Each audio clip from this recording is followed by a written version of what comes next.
Cheep, cheep. Just kidding. We're gonna talk about chickens today, though. Surprise! Okay, now that we got that out of the way, camera person, are we gonna hold still or are we gonna... We got the shakes and rattles. Sorry, I didn't mean to be that amusing. I know, it's terrible.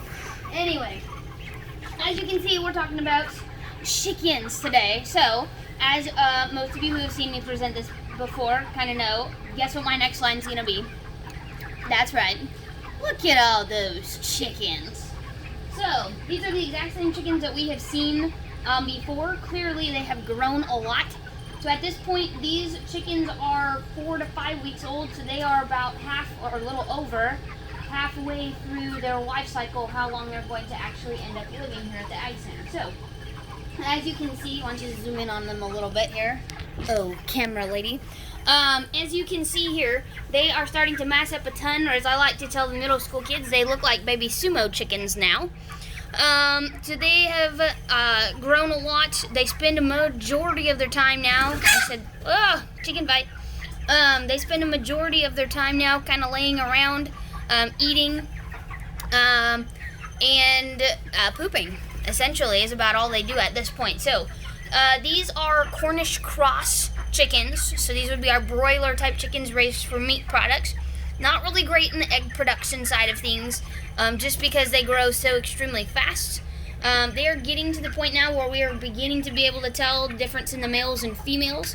For example, these kind of 3 closest to us here would be females, so the comb on the top part of their head, oh, we scared them, is a little bit lighter colored, and we'll grab some later and kind of look at the difference. The comb, the wattle on the males is just a little bit darker, but for the most part, it doesn't really matter at this point which ones are males and which ones are females, just because they're all going to be used for the same purpose, and that is meat production anyhow. So as a whole, this pen of broilers that we have here is pretty uniform in terms of their size, which is good. We want them to try to be kind of the same size here. We have a visitor. It's curious. Hello, bird. I forgot what I was saying. I was so distracted by the majesty of this monstrosity. Anyway, chickens. Oh, there it goes.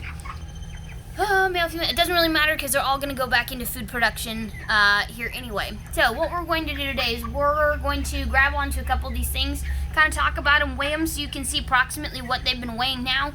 We'll kind of talk about the different parts of the chicken, kind of where does our food from these things actually come from, especially for the 7th graders who are kind of studying some of this stuff now. This will be awesome.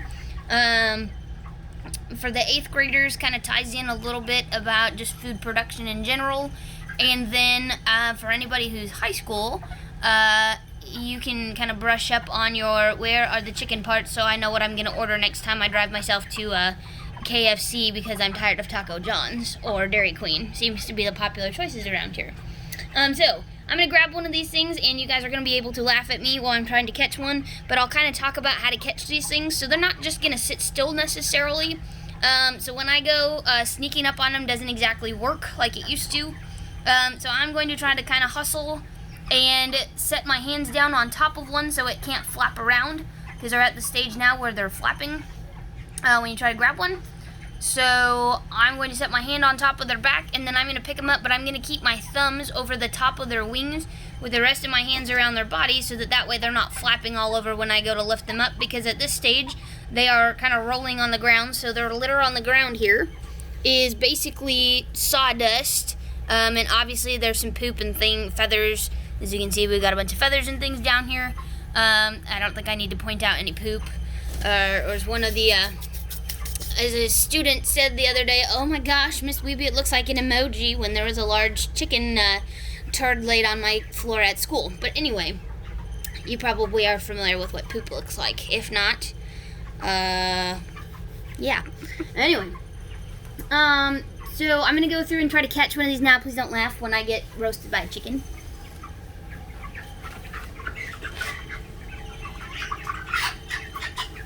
I've got my hands over the top of its wings, so that way they're pinned down. If I don't hold its wings down, it's not going to go. Come on, buddy. Just kidding, he's cooperating.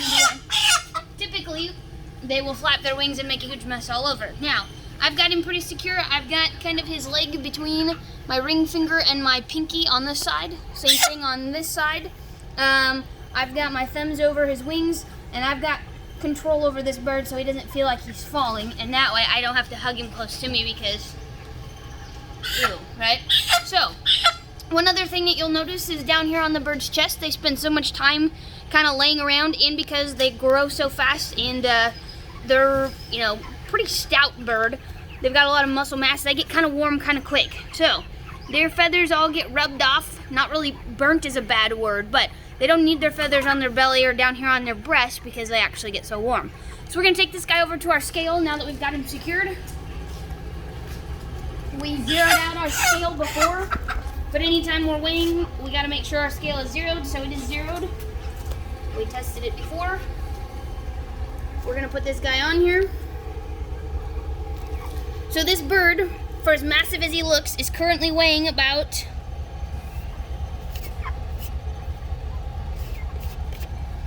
I can't even read my scale here.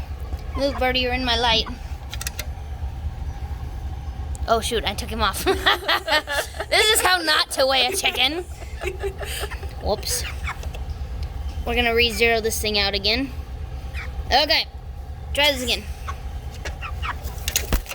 Oh, now he's not gonna cooperate.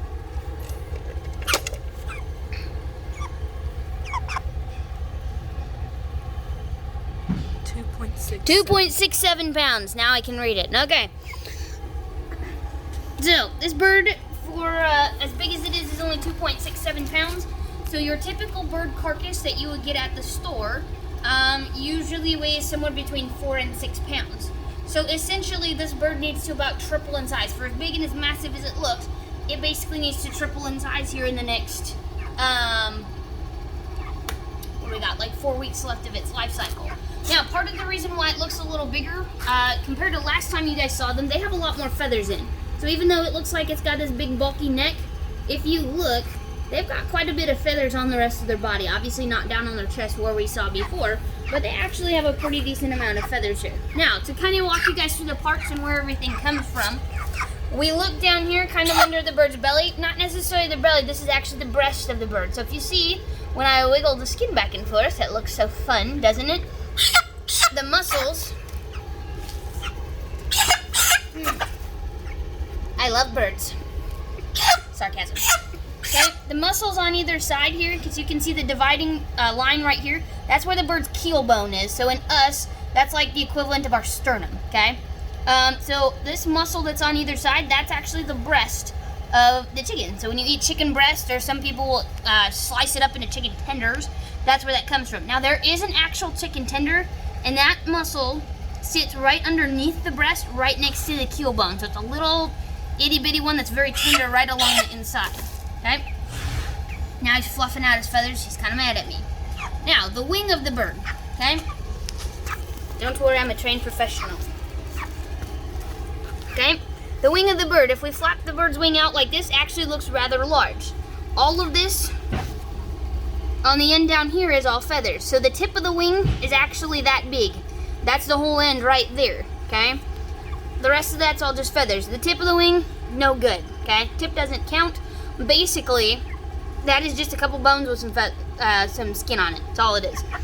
The wing portion of the middle part of the wing sits right there. If you order traditional wings, that's the part you're typically eating. It's actually the middle section of the wing. And then the drumette, so if you order jumbo wings, it looks like a little baby drumstick. Come here, buddy. It looks like a little baby drumstick, and that little baby drumstick sits right there. It's called the drumette. That's the top part of the wings. If you order jumbo-sized wings, that's the part that you're actually eating right there. Or if you get chicken drummies, same thing, okay? And of course, we've got them on both sides. Now, I don't know if I can attempt to flip this bird so we can see it kind of from the inside, but there you go from the inside. So here's your drumette right in here. Here would be the wing portion or mid portion, so that part that you'd eat is a boneless wing right there. You can see it a little bit better. And then right there would be your tip. So here, that's about as good as we're gonna get. Hopefully we kind of saw that. And you can see, he's not very happy with me. She's not very happy with me. She's fluffing her feathers out. We're gonna keep her here. We might get a new volunteer in a second because I don't think this one actually volunteered to begin with anyway. He's just gonna have to suck it up. And my knees don't like this concrete.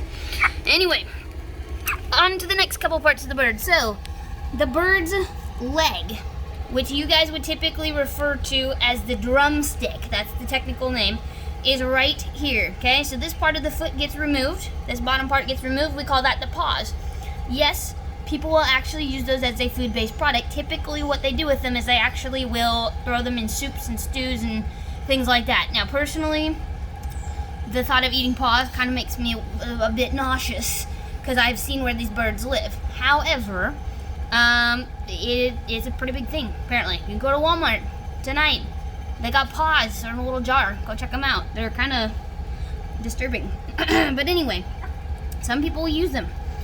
Down here, we have the drumstick. Most of you, or a lot of you guys, are very familiar with those. It's a very distinguishable piece. You can see that right in there, between my fingers and my other fingers here. The thigh, which is actually one of my favorite parts because it's got the most bang for your buck. It's a lot cheaper than breast and it's got more meat on it than any of the other pieces. And I actually prefer dark meat. The chicken meat that's darker would be the rear half of the bird, or the rear cuts. And that would be the thigh, the drum, and then some pieces on the wing as well.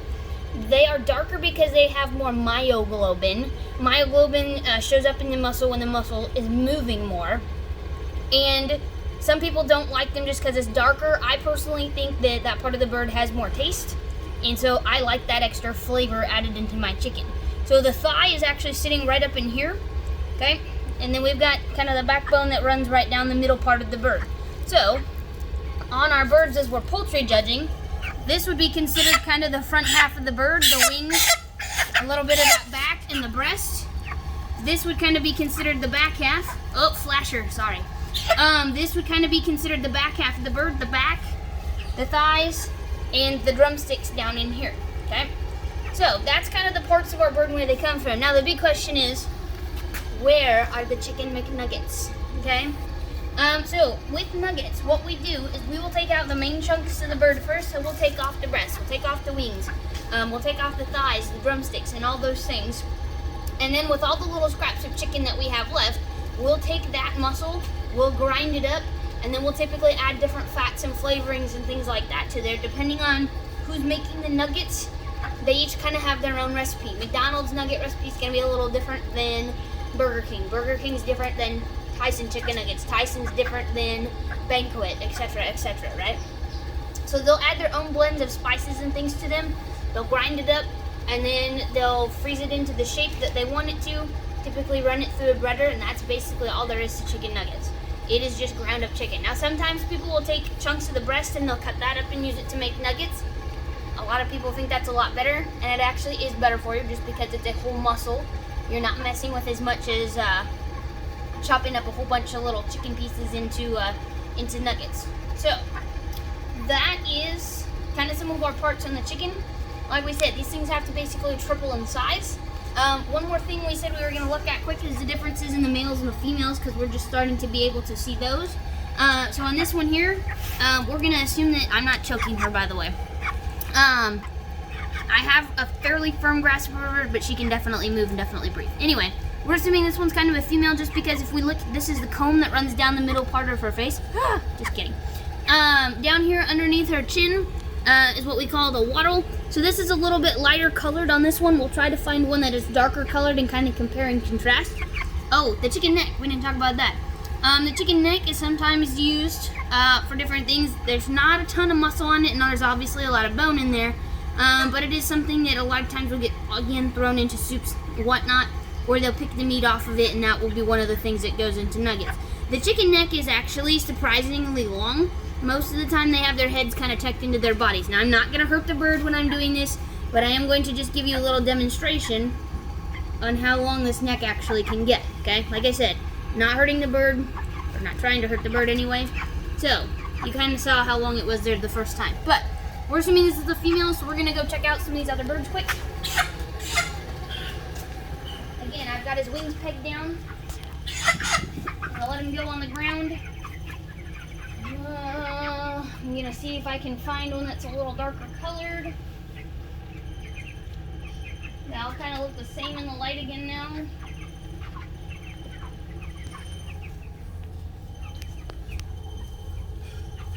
This one there's one.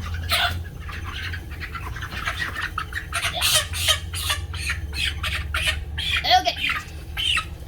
So, this guy here, you can see down underneath his chin, his wattle's just a tad darker. Whoa, whoa, whoa, whoa, whoa. Chicken Run, that's a movie. If you haven't watched it, it's actually pretty decent. Anyway, down under his chin here, we've got his wattle. It's a little darker colored compared to the last one that you saw. Also, the wattle on the top part of his head, or sorry, the comb, on the top part of his head is just a little larger and a little darker at this point too. Now, we said before, picking him up, keep their wings tucked under. He's a little feistier, so if I don't keep his wings tucked under,